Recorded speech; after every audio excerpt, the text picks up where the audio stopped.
Assalamualaikum warahmatullahi wabarakatuh. Halo everyone.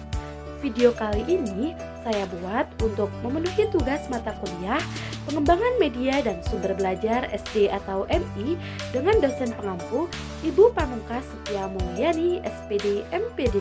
Ya, bersama saya Zahra Kirania dengan NIM 2024030101 kelas PGMI 3C Prodi Pendidikan Guru Madrasah Ibtidaiyah semester 3 Universitas Sains Al-Quran.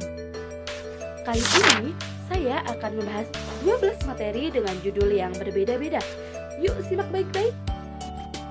Bab 1 yaitu mengenai komponen, fungsi, peran, ciri-ciri dan kegunaan media dan sumber pembelajaran. Definisi dari media pembelajaran adalah segala sesuatu yang menyalurkan pesan, merangsang pikiran, contohnya yaitu media visual, audio, video, dan lain-lain. Sedangkan definisi dari sumber pembelajaran adalah segala daya berupa manusia, alat, lingkungan, data yang memfasilitasi belajar dan cakupannya lebih luas. Contohnya yaitu guru, buku, dan alam sekitar. 4 komponen utama dalam media pembelajaran adalah ada pesan, orang seperti pendidik atau siswa, alat atau bahan, dan teknik atau metode. Selanjutnya ada fungsi vital dan ciri-ciri utama. Fungsinya yaitu menarik perhatian siswa, mengatasi keterbatasan ruang, waktu, indera, dan latar belakang siswa, memperjelas konsep, dan siswa belajar sesuai kecepatan dan gaya belajarnya. Ciri-cirinya yaitu ada fiksatif, manipulatif, distributif, dan multimodal, interaktif, adaptif, dan aksesibel. Adapun peran dan kegunaan dari media pembelajaran, perannya yaitu alat bantu pedagogis, sumber belajar mandiri, media komunikasi, dan alat evaluasi. Sedangkan kegunaannya yaitu ada meningkatkan minat, motivasi, dan antusiasme belajar, membantu pemahaman, daya serap, dan retensi pengetahuan, dan terbukti meningkatkan hasil belajar siswa secara signifikan. Bab 2 yaitu tentang hakikat media dan sumber pembelajaran SD atau MI. Definisi dari hakikat media adalah segala sesuatu berupa benda atau peristiwa yang dimanfaatkan sebagai perantara pesan untuk memfasilitasi proses pembelajaran. Pentingnya yaitu untuk mengurangi verbalisme, mengatasi praktik monoton, dan memenuhi kebutuhan belajar siswa di SD atau MI. Adapun klasifikasi utamanya yaitu berdasarkan indera. Ada media audio, hanya mengandalkan pendengaran, contohnya yaitu ada radio dan CD. Dan yang kedua ada media visual, hanya mengandalkan penglihatan, contohnya seperti media grafis, papan, dan visual 3 dimensi. Dan yang terakhir ada audio visual, yaitu menggabungkan antara suara dan tampilan visual, contohnya seperti film, video, kaset, slide PowerPoint. Hubungan media pembelajaran dan sumber belajar.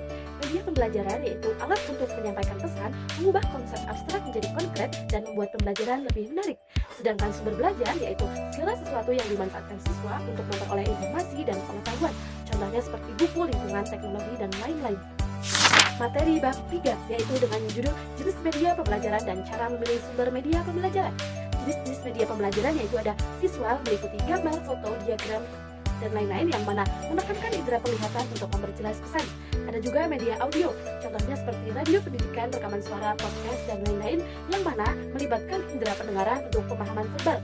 Ada juga media audio visual, contohnya seperti video pembelajaran yang mana memperpadukan suara dan gambar bergerak yang dianggap paling realistis. Dan yang terakhir ada media berbasis teknologi digital, contohnya seperti aplikasi interaktif yang menciptakan pembelajaran yang fleksibel dan kolaboratif. Cara memilih sumber media yang tepat dan efektif, yaitu media harus mendukung pencapaian hasil belajar yang diharapkan, sesuaikan dengan usia, tingkat kemampuan, dan gaya belajar, serta minat siswa. Pastikan akurat, jelas, relevan, terpercaya, dan menarik. Pertimbangkan dengan kemudahan akses internet dan biaya. Integrasikan dengan metode pembelajaran dan uji coba untuk efektivitas. Adapun faktor-faktor penentu pemilihan, ada tujuan pembelajaran, karakteristik siswa, jenis rangsangan belajar, dan kondisi setempat. Selanjutnya ada materi bab 4 dengan judul prinsip penggunaan media pembelajaran dan klasifikasi media dan sumber belajar. Adapun prinsip dasar penggunaan media yaitu antara lain kesesuaian, keterpaduan, kemenarikan, dan interaktivitas, serta efektivitas dan efisiensi. Selanjutnya ada kriteria pemilihan media antara lain yaitu kesesuaian tujuan dan karakteristik siswa, kesesuaian materi, dan ketersediaan serta fleksibilitas. Adapun peran jenis media yaitu media visual berperan sebagai memperjelas ide kompleks dan menyajikan fakta agar mudah dicerna dan diingat. Sedangkan peran dari media audio yaitu meningkatkan pemahaman melalui pendengaran dan penyampaian informasi lisan. Dan dari audio visual yaitu menciptakan pengalaman belajar yang konkret dan realistis. Dan peran dari media digital yaitu memberikan interaktivitas, aksesibilitas luas, dan kombinasi berbagai elemen. Selanjutnya yaitu materi bab 5 dengan judul Model-model media dan sumber belajar anak di MI atau SD.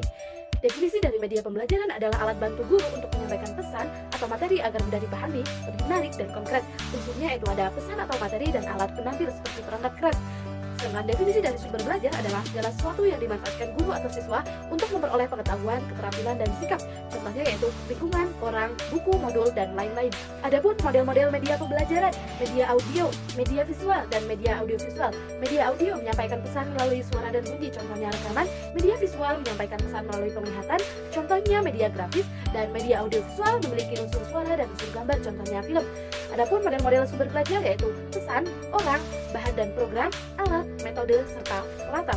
Dan juga ada aplikasi digital untuk menyampaikan materi, contohnya PowerPoint, Sparkle Video Scribe, dan MindGenius. Dan ada juga aplikasi digital untuk penilaian online, contohnya Google Form, Quizzes, Kahoot, dan Educandi. Selanjutnya materi bab 6 yaitu tentang mengembangkan media dan sumber belajar sederhana. Media yaitu perantara atau pengantar pesan serta informasi dari sumber ke penerima. Sumber belajar adalah semua sumber berupa data, orang, ataupun wujud yang digunakan siswa untuk mencapai tujuan belajar. Sedangkan pengertian dari sederhana yaitu alat bantu yang mudah dibuat, tidak mahal, dan diperoleh dari lingkungan sekitar, serta tidak memerlukan teknologi yang rumit. Adapun jenis-jenis utama sumber belajar sederhana, yang pertama berbasis manusia, contohnya guru dan siswa. Yang kedua media visual sederhana, contohnya papan tulis serta kartu bergambar. Yang ketiga ada realita dan 3 dimensi, contohnya mata uang. Dan yang keempat yaitu berbasis lingkungan dan aktivitas, contohnya observasi ke pasar ataupun kantor pos. Selanjutnya ada keuntungan dan tantangan dari media dan sumber belajar sederhana. Keuntungannya antara lain ada efisiensi dan ekonomi serta motivasi dan kreativitas. Tantangannya yaitu keterbatasan guru dan infrastruktur serta sumber. Materi bab 7 dengan judul mengembangkan media dan sumber belajar visual. Media visual adalah alat peraga yang hanya mengandalkan indera penglihatan untuk menyalurkan pesan dan informasi. Tujuannya yaitu untuk meningkatkan efektivitas, efisiensi, dan mempermudah pemahaman siswa terhadap materi pembelajaran. Ada juga jenis-jenis utama media visual. Yang pertama media grafis, contohnya grafik, poster, dan peta. Yang kedua ada media papan, contohnya papan tulis, papan panel, dan flipchart. Yang ketiga ada media 3 dimensi, contohnya yaitu miniatur, globe, ataupun diorama. Ada beberapa langkah pengembangan media visual. Yang pertama analisis kebutuhan dan tujuan pembelajaran. Yang kedua perancangan desain media visual. Yang ketiga pengembangan atau produksi media. Yang keempat implementasi dan uji coba. Yang kelima evaluasi dan revisi. Yang terakhir yaitu distribusi dan pemanfaatan. Tujuan dan manfaat pengembangan media visual.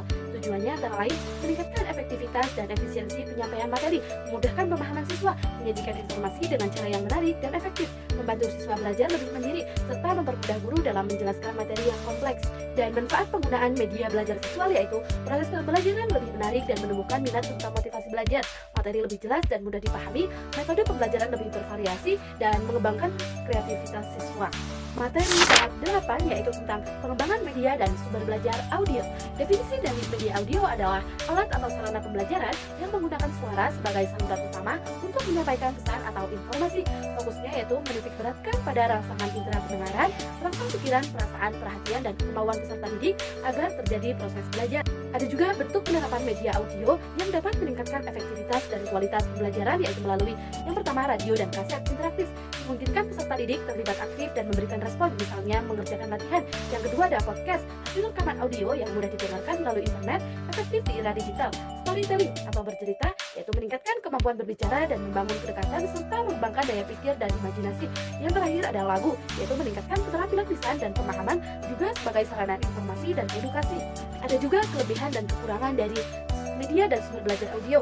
Kelebihannya antara lain meningkatkan konsentrasi pendengaran, efisiensi dan praktis yaitu mudah diputar berulang, mengembangkan imajinasi dan kreativitas serta fleksibilitas waktu dan tempat. Kekurangannya yaitu tidak menampilkan visual, sulit memahami konsep abstrak atau visual, keterbatasan interaktivitas, memerlukan kondisi lingkungan yang tenang.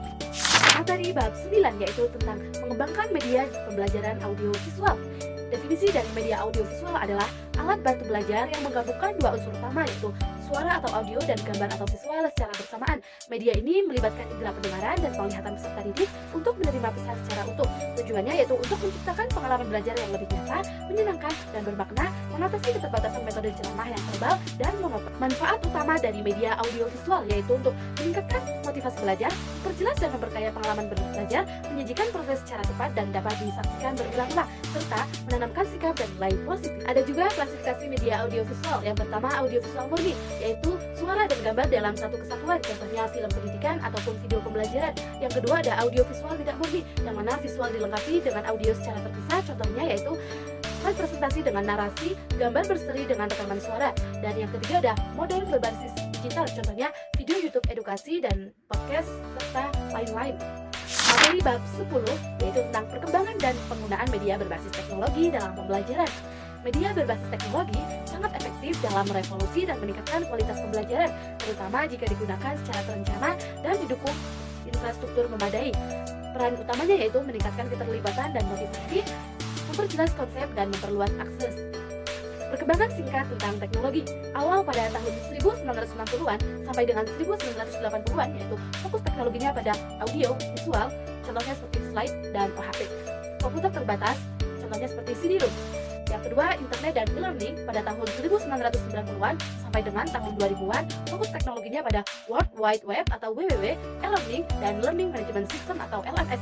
Yang terakhir yaitu digital dan revolusi 4.0 dari tahun 2010-an sampai dengan sekarang, fokus teknologinya pada mobile learning, AI, dan lain-lain. Strategi optimalisasi dari penggunaan media berbasis teknologi. Strategi untuk guru yaitu antara lain integrasi pedagogis, media interaktif, dan literasi digital. Sedangkan strategi untuk lembaga pendidikan yaitu antara lain infrastruktur dan akses, pengembangan profesionalisme, dan monitoring serta evaluasi. Materi bab 11 yaitu tentang pengembangan media pembelajaran berbasis komputer dan interaktif video. Kerangka proses dengan model ADDIE yaitu yang pertama ada analisis kebutuhan, audiens, materi dan teknologi, desain seperti storyboard dan lain-lain, development seperti produksi video dan pemrograman interaktivitas. Yang keempat ada implementasi yaitu seperti uji beta dan distribusi ke web serta pelatihan. Yang terakhir ada evaluasi yaitu untuk mengukur ketercapaian tujuan dan umpan balik pengguna. Keunggulan utama dari media berbasis komputer yaitu fleksibilitas waktu dan tempat, personalisasi menyesuaikan kecepatan belajar individu, dan multimodal. Sedangkan keunggulan utama dari video interaktif adalah meningkatkan keterlibatan, interaksi, memperjelas konsep, dan memperkuat daya ingat. Adapun tantangan dari media pembelajaran berbasis komputer dan interaktif video antara lain ketergantungan teknologi, yaitu membutuhkan perangkat, listrik, dan koneksi internet yang stabil, biaya dan kompleksitas produksi, membutuhkan tenaga ahli, peralatan, dan biaya yang tinggi, serta interaksi sosial berkurang, siswa lebih banyak berhadapan dengan layar. Materi bab 12 yaitu tentang mengembangkan media dan sumber belajar berbasis web dan ICT. Definisi dari media dan sumber belajar berbasis web dan ICT adalah media yang menggunakan perangkat keras dan perangkat lunak TIK, khususnya jaringan internet atau web, sebagai platform utama. Karakteristiknya yaitu ada interaktif, fleksibel, multimedia, mandiri. Jenisnya yaitu ada LMS, e-content, dan simulasi atau game edukasi, serta webinar. Selanjutnya ada tahapan dan desain. Pengembangan mengacu pada model desain dan instruksional ADDIE. Yang pertama ada analisis kebutuhan karakteristik siswa dan sumber daya. Desain, merumuskan PPK, strategi, dan membuat storyboard. Development atau produksi konten dengan integrasi ke platform web atau LMS. Implementasi dengan uji coba dan penerapan sesungguhnya. Dan yang terakhir evaluasi, mengukur efektivitas media. Adapun manfaat dan efektivitas dari media dan sumber belajar berbasis web dan ICT.